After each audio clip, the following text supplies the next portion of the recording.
Hello and welcome back to Supposedly Fun. My name is Greg. I'm Joel.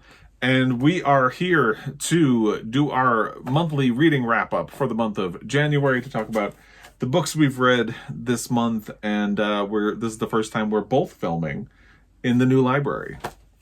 I'm allowed in here. He helped build it. So if you follow along, you probably know we did a library tour. You filmed, and I was the Vanna White. So I'll link that down below if you'd like to check it out. But yeah, we are here in front of the very nice new library that Joel helped me build and helped plan out. And you did the schematics to fit all of this stuff in here. I think you did a good job. Oh, thank you. You deserve it. Oh, pish. Anyway, Jamie has started barking, but we're going to power through and see if we can do this. I had a good reading month in January. What did you think of the reading month? I had an okay one. I had some kind of intense reads. You did. So, yeah. But I enjoyed it. Yeah. So, and I had a successful reading month as well. I managed to read 10 books. I only got 8. January. But you had some intense reading as well. And you traveled as well. So you got a lot done anyway. So should we just dive into the books that we read? Dive in. All right, I will go first. So I'm not really one of those people who really cares about the first book you read in a year. And I don't feel like it sets the tone for the whole year. I don't feel like you have to do something serious or anything thematic or anything like that. So the first book I read in 2023 was Ngaio Marsh's Enter a Murderer. This is the second book featuring the detective Roderick Allen. And the first one I read in December, and it was wild. I was telling you about it as I was reading it, and it was just bizarre. It took a really weird twist in the middle, and then the solution to the crime was bizarre. But I wanted to try to continue with the series because I thought there was enough promise that it seemed like it could be good. I used to read mystery thrillers as sort of like emotional support reading between heavier books, and I've kind of gotten away from that. I tend to read like queer romances and things like that instead, mostly because I struggle with the state of the mystery genre. I tend to prefer classic whodunits. Our neighbors recommended this one, and I wanted to give it another shot. This was better. It's still a little odd.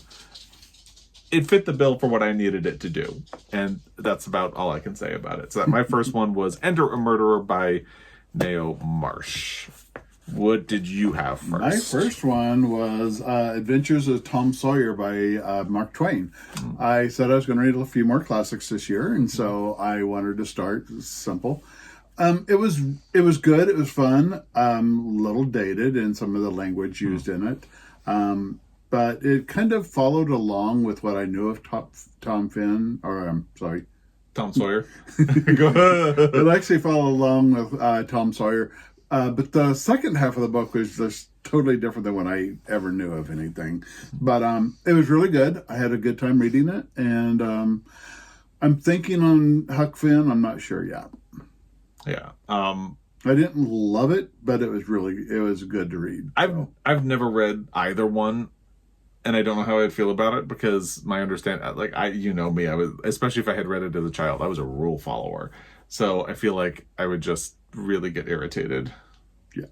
Yeah. Yeah. All right. So maybe I should just stay away. Yeah. It was okay. But I read Mark Twain. You did? Yeah. My next book in 2023 and in the month of January was The Inland Island by Josephine Johnson. I had gotten this from the library and I liked it so much that I got permission from Joel to order myself a copy because I found this lovely, it's a little faded in parts, but it's a really just beautiful edition. They don't make books like this anymore. I hauled it recently and I took the cover off and showed you illustrations, and I don't want to handle it too much. So I'm just going to link the book haul video down below. You can check it out there, and I'll show in that video, I show you the illustrations and what it looks like without this very pretty dust jacket. I loved this book. It was my first book that I really loved in 2023. And I had never really read a book about nature that made me want to go out and take a walk in nature, which of course did not happen because it's really cold where we live. 20 degrees. Today it is, but it's been like minus. Yeah, we've had a lot of negative temperature. days. And but this was a really great book. And of course, if you follow along, you know Josephine Johnson won the Pulitzer Prize for fiction for Now in November in 1935, and then her career kind of took a downswing, and she eventually resurfaced and published some nonfiction books, and this was the first book in that resurgence. So she sort of came to my radar, I guess, because of the Pulitzer Prize, but I've really been enjoying her writing anyway. So this was a huge success story, and I loved it. What do you have next? My next one is A New Life by Tom Crewe. Which is something I really would like to read. I would like for you to read it and kind of let me know how you feel about it. It was really good. It was about a couple of couples who were married, but then they started having relations with same-sex partners. And then two of the guys go in together and write a book on homosexuality. And this all takes place in like the late 1800s. And it was really interesting, a lot of fun. And then the fallout that came with writing a book on homosexuality and what had happened to them. So it was an interesting book, a lot of fun. It's just a new one that just came out, so I was very excited to read it. And it was a fun read. Yeah, and it's something that I would like to get around to reading at some point this year, hopefully. And we'll see how that goes. My next book, you were done, right? Yeah. Okay, I just wanted to make sure. My next book was All This Could Be Different by Thhankam Mathews. I listened to that on audio. It was a finalist for the National Book Award for fiction last year, and it's funny because it seems thematically very linked to The Rabbit Hutch by Tess Gunty, which is the book that ultimately won the National Book Award for fiction last year.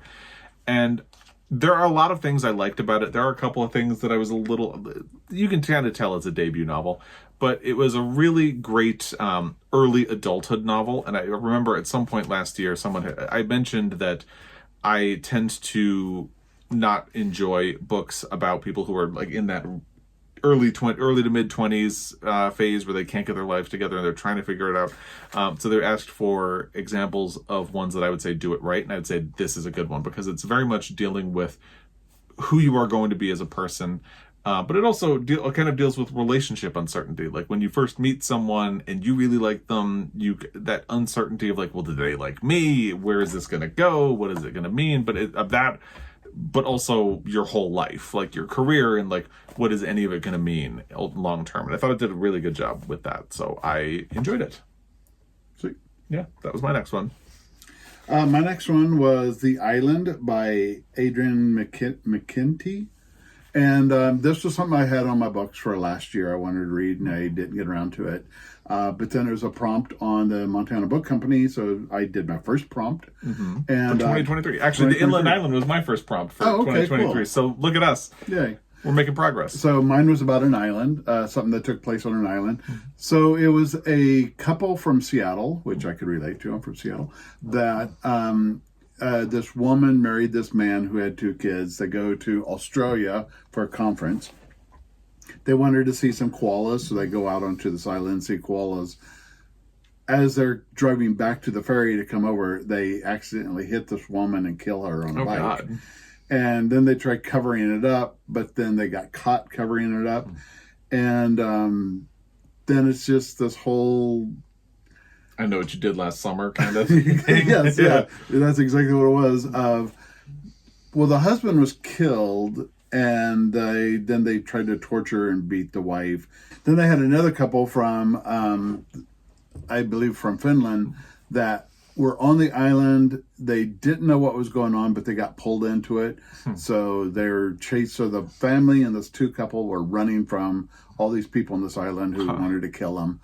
And it sounds very complicated. It was complicated, but it was also very brutal when it gets to the end. So there were a lot of surprises in the end. I recommend it if you want a kind of a I know what you did last summer kind of book. I would recommend it, but it was just kind of a fun read. I enjoyed it. So okay. Yeah. So it was a good one. Okay. My next one was actually a Tintin book called The Seven Crystal Balls. We were having dinner with our neighbors, and they mentioned the husband had been a huge fan of the Tintin books when he was a child, and their son had been a huge fan of the Tintin books growing up as well. And we mentioned that I had been given, I think, a collected edition of some Tintin books when I was maybe 18, and I was at that age where I was a little too old for it. Like, they're really great when you're a kid, and then at 18 you read these and you're like, well, this is a kid's thing. I'm not a kid anymore. So I kind of had an attitude about the whole thing, and Joel had never read a Tintin book. So I read it. It was cute. Unfortunately, it was to be continued when I got to the end. So they managed to find part 2 in their house, so we have it sitting out on the table, and I just need to finish part two. It was cute. I wish I had read them when I was younger, like in that, because I think I would have been just as interested in them as he was and as their son was in that zone. But it was a fun little diverting read. I read it in an hour? Yeah. So that was my next book. What do you have? My next one was The Seven Moons of Maali, Almeida. Yeah. And can you help me with this author name, because I do not know? Shehan Karunatilaka. Yeah, I think. I hope. Too many syllables from me. I just finished it. I'm still kind of thinking about it. I'm marinating on how I feel about it. It was an interesting read. There were some very fun graphic parts of it. So it was interesting. So I'm going to kind of sit on it for a little bit. I don't know how I feel about it. But there were some fun parts in it. And it is the Booker winner from last year. And is that the prompt you used it for? It is prize prompt. winner? Yep, it's a prompt for Montana. So I have two prompts. And actually, I have a second one somewhere as well. So look at us. We are making a lot of progress with the Montana Book Company Reading Challenge. And I want to read that at some point this year as well. Hopefully soon, so we can talk about it and see where we end up. All right. My next book was something that you recommended to me. Me? You. The Geek Who Saved Christmas by Annabeth Albert. I had wanted to read this last year, and then with everything I was trying to cram in before the end of the year so I could finish the Montana Book Company Reading Challenge for 2022, I just didn't have time.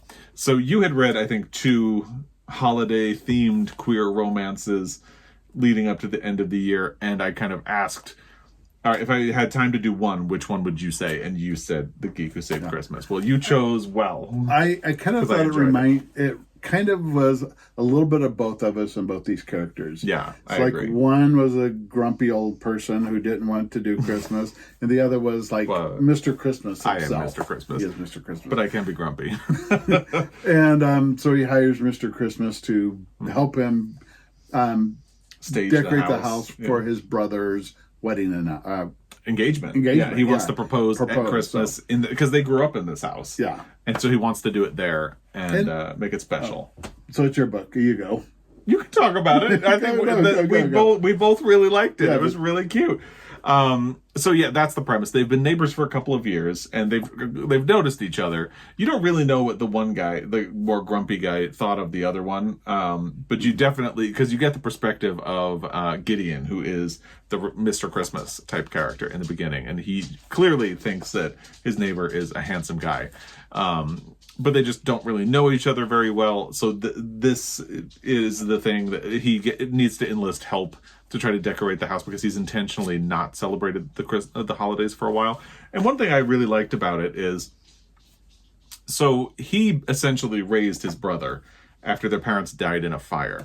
And it's about how he always had put himself second in his life, and he kind of learns that he's allowed to put himself first. And at one point, he's talking to Gideon, and Gideon's like, well, it must have been really hard for you. And he's like, oh, no, it was really hard for my brother. He was just a kid. And it's like, no, you lost your parents. You're allowed to grieve about this. And I thought that was really sweet that they were able to support each other in those ways and see each other and give them room to express these things. I've read several of Annabeth Albert's, and I thought this one was really more profound work of hers, because it did really dive into the grumpy guy just didn't feel like he deserves a few things, and he did. And I don't know who that reminds me of.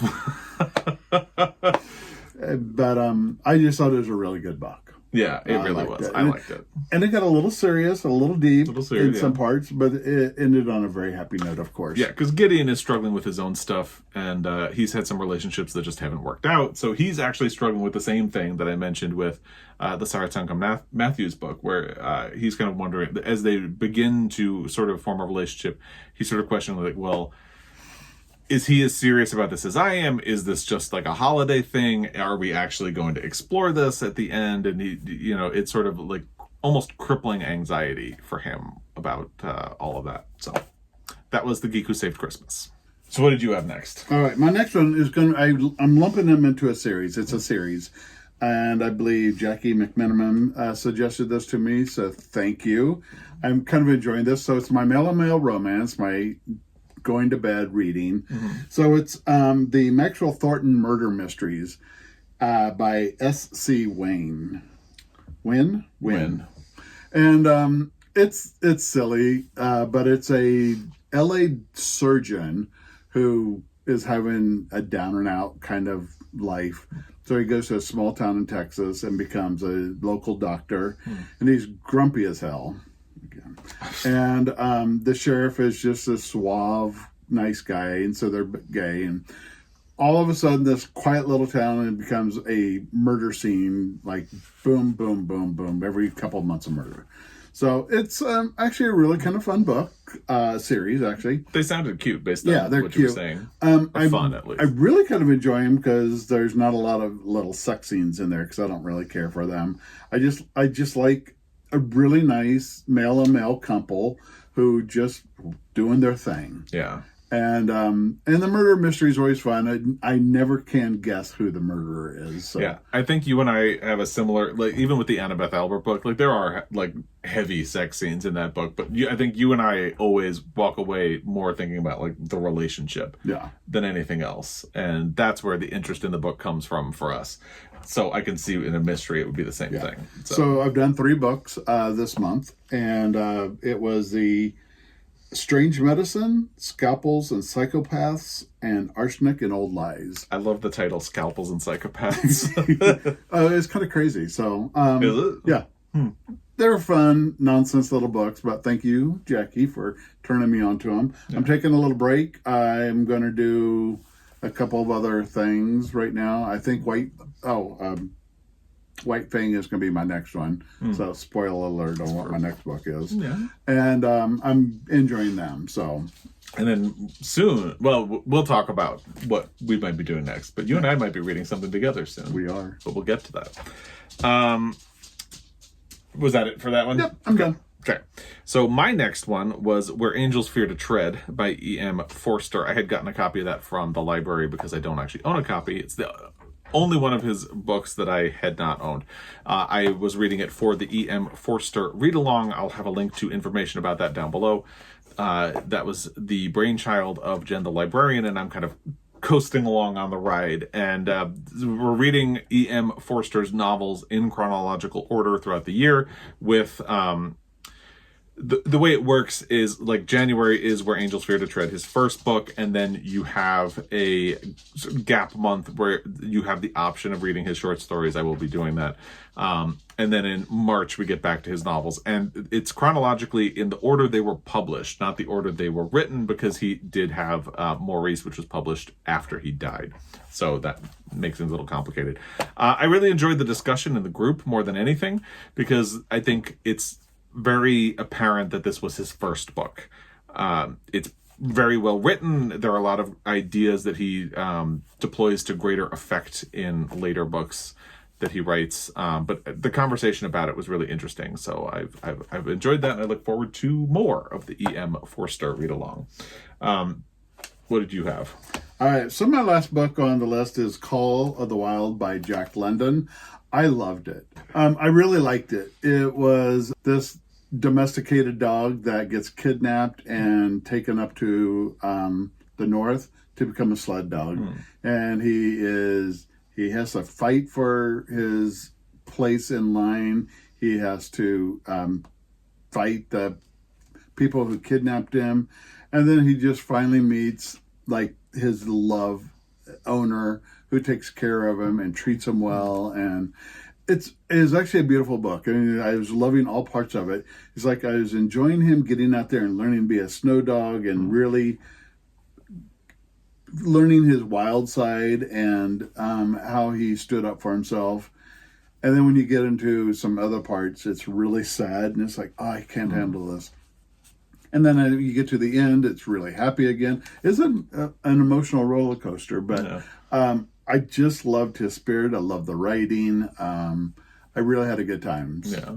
I read The Call of the Wild in junior high, and we actually did it back to back with White Fang in class. And I think around the same time we read the short story To Build a Fire, which is like, have you ever read that one? Mm-hmm. Oh, devastating. And then I've never read another Jack London. So I feel like I should reread it, because as you were talking about it, it was so long ago now that I don't remember it all that well. So I got to live vicariously through you. It came back to me because we just saw the remake, the movie, a couple right of years before ago. the pandemic. Yeah. So it kind of came back to me, but I wanted to read it. Yeah. And I did really enjoy the book. Nice. Probably one of my favorite reads so far. Oh yeah. Look at that. Yeah. We were finding some faves already. Yeah. So going into February, White Fang will be my next one. So okay. Yeah. And I'm actually reading them, so that's why I'm putting a break on my Maxwell Thornton series to do the Jack London. Yeah, because you do most of your reading before bed. Yeah. So, yeah.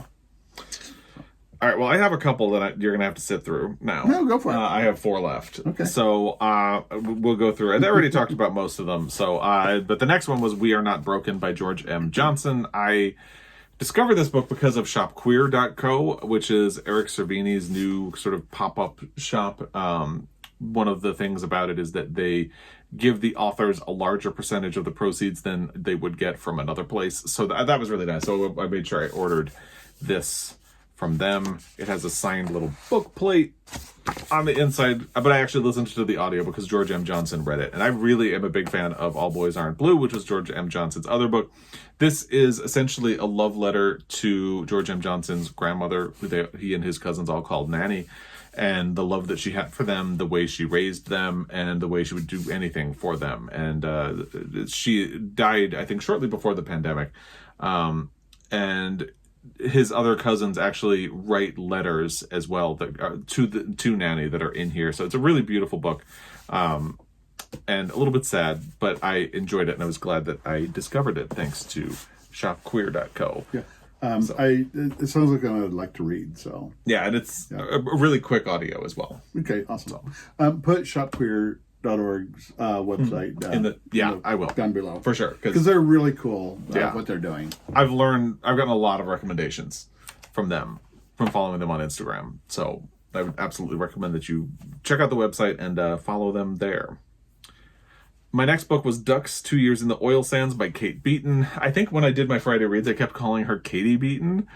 And I think it's because our neighbors, they have a daughter named Katie who was just here during the holidays. So I just got so used to Katie that when I was editing the video, I was like, oh no. Because I called her Katie Beaton the whole time. And I just went with it and hoped that nobody would notice. And nobody said anything. But I'm outing myself right now. Kate Beaton, if you're watching, I'm sorry. Anyway, it's a graphic memoir. It was really good. I loved this book as well. Another favorite for the year so far that I've discovered early on. Basically, it is a memoir of time that she spent working in the oil sands of Alberta and the horrible things that she experienced there, and a sort of like escalating series of sexual harassment, turning into sexual assault, and how much it impacted her, and it was awful. It was an experience for her, and I would say it's a pretty important read. And I have a complaint about graphic novels and graphic memoirs sometimes where it feels like they don't want to allow the space for a story because they don't want the book to be too long. So Ducks is, I think, 430 pages, and it really takes the time to not just gloss over a story and kind of hint at things. It takes the time to sort of slowly get into all of these topics, and it feels like a full story in a way that sometimes graphic novels or memoirs don't. So I love that. So that was Ducks, and then I did Trust by Hernan Diaz, which I just talked about in my last Friday Reads video, and it's divided into 4 parts, and I really only liked one of the parts. I really loved one of the parts. I liked one other part, but the first two parts of the book I did not really like at all. And it's a hard sell when you're about 50% into the book and you're like, oh wow, is this going anywhere? I was bored. I was really bored. And that sounds harsh, but that's how I felt. So I struggled with it. But the part that I liked, I thought was really promising. So I do want to read more of Hernan Diaz's work. And I liked the idea behind this book, but I think it would have been much more successful if the third part of the book had been expanded into novel length and sort of adapted to make the other points from the other parts incorporated into it. I think that would have been a much more successful book, in my opinion. And the final book that I finished in January was Summer by Edith Wharton. I listened to it on audio. I am a fan of Edith Wharton. I've only read 2 of her books now, though, to be fair. I've read The Age of Innocence, loved it, and I've read Summer, and I liked it. So if you're unfamiliar, it is regarded, it's one of her lesser known books, but what they say is it's her lesser known book because it's probably her most controversial book, because it is about a woman in a town in upstate New York, I believe, or New England, somewhere in New England, who is, so she has been sort of adopted into a family, like a middle-class family, and she comes from a poorer region sort of in the mountains above the town, and the sort of adopted mother dies and leaves her with the adoptive father, who comes on to her in the middle of the night. And she is working in a library. She meets a younger man that she likes. They start running around, but he takes advantage of her. She becomes pregnant, but he leaves to marry another. I shouldn't spoil the whole book. But like, it's about the ways in which she is taken advantage of by the men around her. And that makes it kind of ahead of its time. It makes it really sad that it is still very relevant and urgent, and it's a shame that it was controversial at the time, because I think it's a really well-told story that's all too common for a woman, and I liked it. So that's that. What I'm currently working on and did not finish before the end of January is the audio of The Guncle by Stephen Riley, which is another book that you had recommended to me. I'm not sure I would have ever taken that book seriously, because that's a mean that's my problem. It looked like a fun book, but I probably would never have prioritized it, is what I should say. Because it looked just kind of like a fun, not so serious thing. And no matter how many times people posted or did videos about how much they liked it, I just had this sense that it wasn't like a serious book, and I would have to wait until I was ready for something fluffy. And then you read it and said it's not that, and so that's kind of what made me prioritize it. And it is a very satisfying read. It's not just fluff. So I can't wait to finish it. I really enjoyed it. I thought it was going to be fluff, and I said, okay, this can be cute. But no, it has some serious notes, and it gets pretty deep. But I really enjoyed it. And I thought you would too. So I'm glad you're liking it. Yeah, I can't wait to finish it. Yeah. And then I actually did just finish a book last night, His Family by Ernest Poole, which is part of my Pulitzer Prize project. And spoiler alert, the reason I read Summer by Edith Wharton is it was published the same year as this. So in February, I'm hoping to read a couple more books that were published in 1917 to try to get a sense of what the publishing landscape was in the year that this won the first Pulitzer. And I'm trying to be mysterious about this one and not talk about what I thought of it until I do my Pulitzer Prize deep dive, which I'm currently working on developing.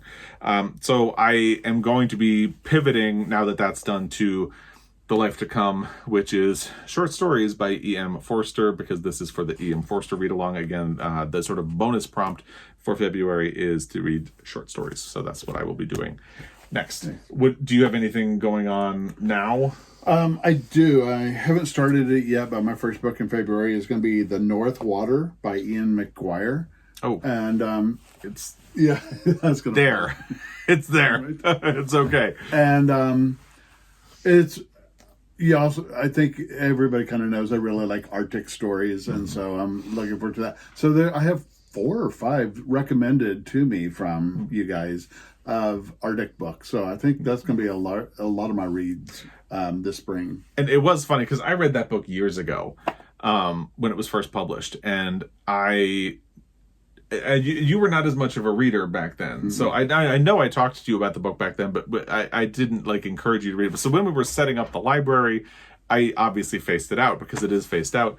And we were talking about some of the things that were phased out. And I told you about that book, and immediately I could see your eyes light up and be like, was it good? And I was like, oh yeah, it's really good. Oh my God, you would like it. Yeah, so it's like, that's like literally how the conversation went. Yeah. And yeah, so.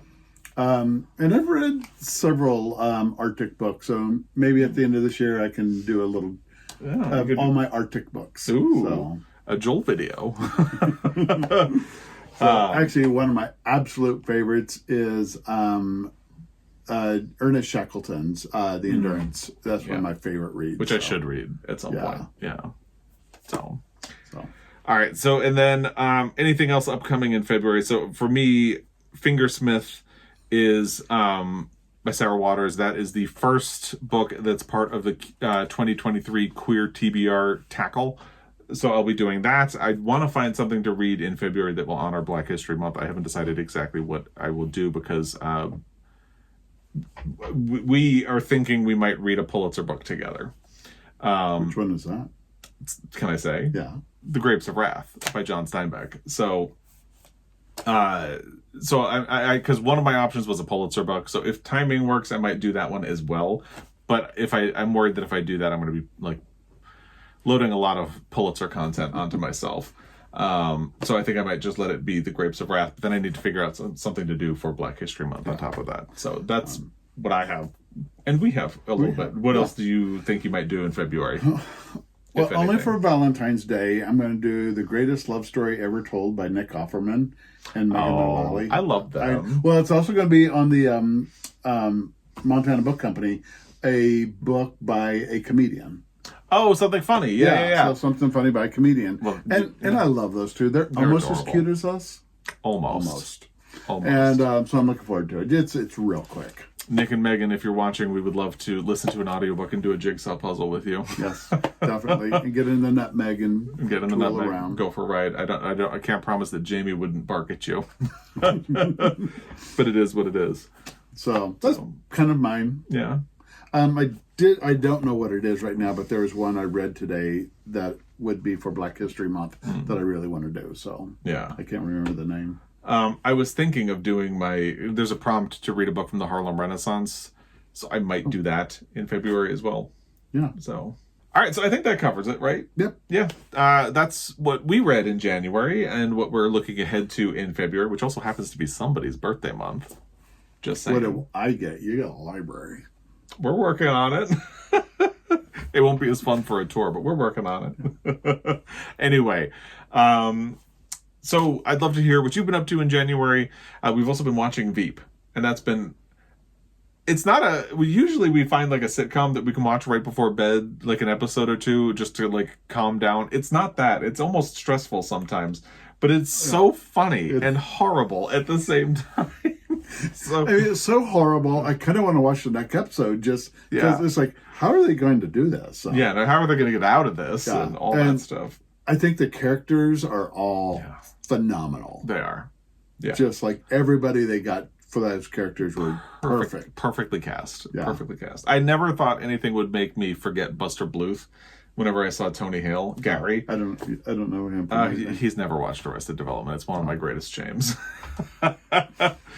But so we've been doing that. We've been catching up on some Oscar movies and things like that. But so let us know what you've been watching, what you've been reading, all of that stuff in the comment section down below. We will both be back at some point. So as always, I really appreciate your time. And as always, happy reading. Bye.